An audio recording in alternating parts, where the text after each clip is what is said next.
नमस्कार दोस्तों, इस बार सक्सेस स्टोरीज विद शंकर के इस एपिसोड को लाने में मुझे थोड़ा देर हो गई क्योंकि मैं कुछ ऐसे ही कार्य में व्यस्त हो गया था कि मेरे को इस वीडियो को बनाने के लिए जो समय लगता है वो मैं नहीं निकाल पाया या कहिए कि मानसिकता नहीं बना पाया। तो दोस्तों, सबसे पहले आप एक छोटा सा वीडियो देखिए जो कि आज के मेरे एपिसोड की भूमिका है। देखिएगा, ये वीडियो जो है ये एक कैफ़े का है जिसमें कि बहुत सारा सामान जैसे pizza, burger, sandwich, shake, coffee etcetera ये सब बन रही हैं और हमारे यंग दोस्त उसमें खा रहे हैं, पी रहे हैं और एंजॉय कर रहे हैं। तो दोस्तों, सबसे पहले आप इस वीडियो को देखिए, उसके बाद मैं आगे की बात आपके सामने शेयर करूँगा। देखिएगा।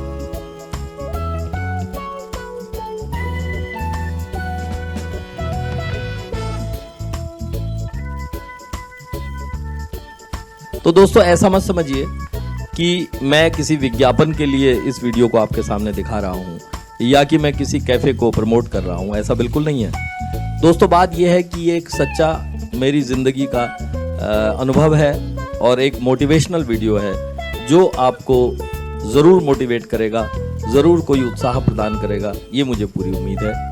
क्योंकि दोस्तों, ज़्यादातर वीडियोज़ में लोग बहुत महान पुरुषों के उदाहरण देकर आपको समझाते हैं कि आपको ये करना चाहिए और ये नहीं करना चाहिए, लेकिन मैं कोशिश करता हूं कि मैं अपनी ज़िंदगी के सच्चे अनुभव आपके सामने रखूं जिससे आप कुछ प्रेरणा पा सकें। तो दोस्तों, मैं आपको बताता हूं कि मैं पिछले 30 जून 2021 को रिटायर हुआ था, यानी कि मेरे 60 की उम्र मैंने पूरी की थी उस महीने।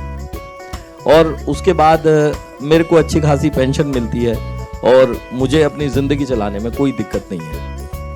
लेकिन होता क्या है कि जब मैं वहाँ से आता हूँ तो कुछ मेरे जो परिचित थे, जो दोस्त थे, वो लोग मुझे ऑफ़र करते हैं कि आप हमारी कंपनी ज्वाइन कर लो और आप हमारे यहाँ काम कर लो। लेकिन दोस्तों, मुझे लगा कि जो काम मैं ज़िंदगी भर करता रहा और उसके एक शीर्षस्थ पद पर पहुँचकर मैंने रिटायरमेंट लिया है, अब वही काम मैं किसी प्राइवेट कंपनी के लिए या किसी दूसरे व्यक्ति के लिए करूँगा तो शायद मेरे को ज़िंदगी में वो मज़ा नहीं आएगा।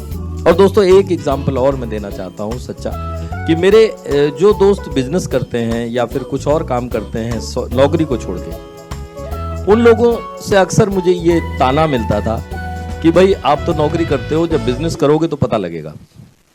तो मुझे ये लगा कि मेरी उम्र 60-61 पार कर चुकी है, लेकिन मुझे ना तो एनर्जी में कोई दिक्कत है, ना ही उत्साह में कोई प्रॉब्लम है, ना ही शारीरिक रूप से किसी तरह की कोई समस्या है। तो मुझे लगा कि क्यों ना मुझे एक ऐसा नया काम शुरू करना चाहिए जो मैंने ज़िंदगी भर कभी नहीं किया।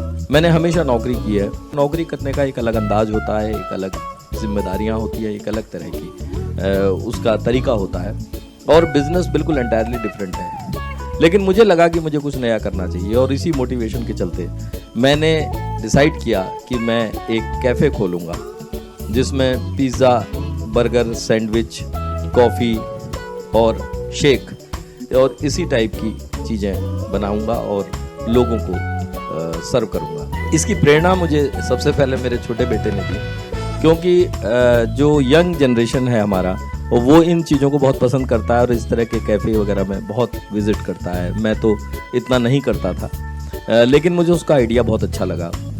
तो मैंने इसकी प्रेरणा उससे ली और एक कंसल्टेंट हायर किया और उसके साथ काम करके मैंने पूरा डिज़ाइन किया कि किस तरह किचन बनेगी, किस तरह इंटीरियर बनेगा, और उसके बाद हमने लोगों को हायर किया, रॉ मटेरियल की मैंने व्यवस्था की, और सबसे बड़ी चीज़ है लोगों तक पहुंचने के लिए उसका विज्ञापन। तो मैंने लीफलेट्स और पम्पलेट्स छपवाए और मैं बहुत सारे ऑफिसेज में गया और लोगों से मिला और उनको बताया कि हमने एक नया कैफ़े खोला है, जबकि मेरे आसपास और भी ब्रांडेड कैफ़े हैं। मैंने कोशिश करी कि उनसे अच्छा मटेरियल, उनसे ज़्यादा क्वांटिटी और उनसे अच्छी क्वालिटी मैं बना के दूं, और उसका नतीजा ये निकला कि जो पहले दिन मेरी सेल 0 थी, दूसरे दिन 500 रुपये हुई और बढ़ते बढ़ते आज मैं लगभग 1.5 महीना हो गया इसको चलाते हुए। पहले महीने मेरा रेवेन्यू जितना था उससे 1.5 गुना हो चुका है, अभी 10 दिन बाकी हैं। तो दोस्तों, मुझे बड़ी खुशी होती है कि हम एक ऐसा काम करने के लिए सक्षम हैं जो कि हम कभी कर नहीं पाए और उसको करना चाहते हैं। अगर हमारे पास समय है, अगर हमारे पास ऊर्जा है, अगर हमारे पास सोच है, तो हम उसको कर सकते हैं। दोस्तों, ये मैं अकेले नहीं कर रहा हूँ, मेरी पत्नी सक्रिय सहयोग करती है। वो वहाँ जब भी 2-1 दिन के अंदर विजिट करती रहती है, हर दूसरे तीसरे दिन आती है और देखती हैं कि किचन की सफाई किस तरह की है, हाइजीन कितना मेंटेन्ड है और जो मटेरियल बना है उसका स्वाद कैसा है, उसमें क्या किया जा सकता है एडिशन, जिससे कि उसका स्वाद बेहतर हो। मेरी बेटी वहाँ 2 से 3 घंटे डेली देती है और देखती है कि स्टाफ का वर्किंग कैसा है, पब्लिक जब आती है तो वो कैसा महसूस कर रही है और कोई अगर शिकायत है या कोई किसी तरह की कोई दिक्कत है तो उसके लिए क्या एक्शन होना चाहिए। तो वो फाइनेंशियल पार्ट भी काफ़ी हद तक डील कर रही है। और मेरे दोनों बेटे जो कि हिंदुस्तान से बाहर हैं, इंडिया से बाहर हैं, लेकिन उनका मानसिक और आर्थिक दोनों सहयोग मुझे लगातार मिलते हैं, जिसकी वजह से मैं इसको चला पा रहा हूँ इतनी ताकत के साथ, इतनी हिम्मत के साथ, इतनी मेहनत के साथ, और मुझे उसका रिजल्ट मिल रहा है। तो दोस्तों, आप सोचते होंगे मैंने पैसा कमाने के लिए काम किया है। ना ना ना ना, बिल्कुल नहीं। पैसा कमाने की कोई बात नहीं है, क्योंकि पैसा जितना मुझे ज़रूरत है उससे ज़्यादा मुझे पेंशन मिलती है और भी मेरे पास रिटायरमेंट बेनिफिट्स मुझे मिले हैं, मुझे किसी तरह की दिक्कत नहीं है। मेरे को केवल एक काम था कि जो मेरे दोस्त ने मुझसे कहा था कि नौकरी अलग चीज़ होती है और बिजनेस अलग चीज़ होती है, कभी बिजनेस करके देखना तो पता लगेगा। तो मुझे लगा कि जब मेरे पास समय भी है, मेरे पास ऊर्जा भी है, मेरे पास उत्साह भी है और मेरे पास पैसा भी है और सहयोग करने वाले पूरा परिवार मेरे साथ है, तो मैं क्यों नहीं कर सकता इसको। तो मैंने इसको ट्राई किया और मुझे बहुत मज़ा आ रहा है और हम लोग लगातार प्रोग्रेस कर रहे हैं। और हो सकता है कि 1 साल के अंदर मैं कोई दूसरा आउटलेट खोल दूँ और 2 साल के अंदर हम 4 आउटलेट खोल दें और इसकी एक चेन बना लें। दोस्तों, इस 1.5 महीने के दौरान बहुत से लोग हमारे कैफ़े में आए।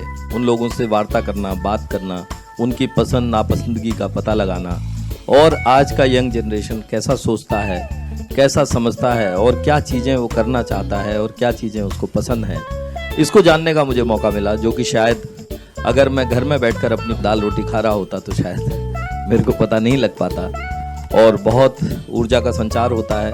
कुछ इम्पॉर्टेंट लोग मेरे कैफ़े में आए। वो लोग जब मेरे यहाँ आते हैं, उनसे जब हम इंटरेक्ट करते हैं तो बहुत सारी नई चीज़ें सीखने को मिलती हैं, बहुत सारे नए ख़यालात, नई बातें, नई सोच का संचार होता है। दोस्तों, बहुत अच्छा लगता है। मैं आपको कुछ वीडियोस दिखाता हूँ जो कुछ महत्वपूर्ण लोग हमारे यहाँ आए और उन्होंने हमारी प्रिपरेशंस को, हमारे प्रोडक्ट को पसंद किया। So we are really liking the food here, and trust me, the shake is something to die for. And thank you to all the staff. They are very generous. They are very cooperative. And जब भी हम आते हैं, they always welcome us with smiling. Keep on coming and going. So we have liked the theme here. So we just came and like we have just ordered randomly, and we really like the food. And उसके बाद से it's our 3rd visit here in Mumbai. So it's really nice. Basically, I am an anchor. I work with media industry and. Very good concept and very good items also. मुझे तो बहुत ही अच्छा लगा। तो दोस्तों, अपने ऐसे सभी दोस्तों के नाम ये पैगाम देना चाहता हूँ कि जो लोग ये समझते हैं कि अब हम रिटायर हो गए हैं, हम कुछ नहीं कर सकते, ऐसा बिल्कुल नहीं है। दोस्तों, जो कुछ हम अपने अंदर सोच सकते हैं वो सब हम कर सकते हैं। और मैंने इसको सोचा और पूरे परिवार को साथ लेकर मैं आगे बढ़ा, तो आज मैं कर पा रहा हूँ और सब लोग मेरे साथ कर पा रहे हैं। इसमें कुछ मुश्किल नहीं है। मेरी पत्नी मुझसे कुल 5-6 साल छोटी है। बेटे यंग हैं, बेटी भी यंग है और बहू और दामाद और सब लोग मिलके एक डायरेक्शन में चल रहे हैं। इससे अच्छी क्या बात हो सकती है कि रिटायरमेंट में जब आदमी एकाकीपन में कहीं गुल हो जाता है, समाज से कट जाता है और बच्चों को भी टाइम नहीं होता उनसे बात करने का, वहाँ हम एक ऐसा संस्थान चला रहे हैं जिसके लिए कि हमें दिन रात साथ रहना पड़ता है और साथ बातें करनी पड़ती हैं। और बच्चे चाहे दूर हों या पास हों, डेली उनसे कम्युनिकेशन होता है और हम लोग इसको आगे बढ़ाने के लिए सब लोग मिलजुल के प्रयास कर रहे हैं। तो दोस्तों, फाइनली मैं एक और बात कहना चाहता हूँ कि मेरे परिवार के साथ साथ एक और परिवार हमारे साथ जुड़ गया है, जो है मेरे कैफ़े का परिवार, जो कि उसमें अंदर काम करते हैं या कंप्यूटर पे काम करते हैं या बाहर मार्केटिंग के लिए काम करते हैं या सफाई का काम करते हैं। और मुझे बहुत अच्छा लग रहा है कि मेरा ये काफिला बहुत खूबसूरती से आगे बढ़ रहा है। तो मुझे ऐसे मौके पर एक शेर याद आता है डॉक्टर कुंवर बेचैन का कि होके मायूस न यूं शाम से ढलते रहिए, होके मायूस न यूं शाम से ढलते रहिए, जिंदगी भोर है सूरज से निकलते रहिए, जिंदगी भोर है सूरज से निकलते रहिए।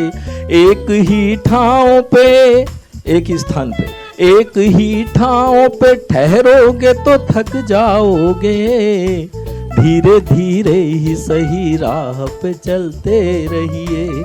तो इन्हीं शब्दों के साथ आज मैं अपनी वाणी को यहीं विराम देता हूं।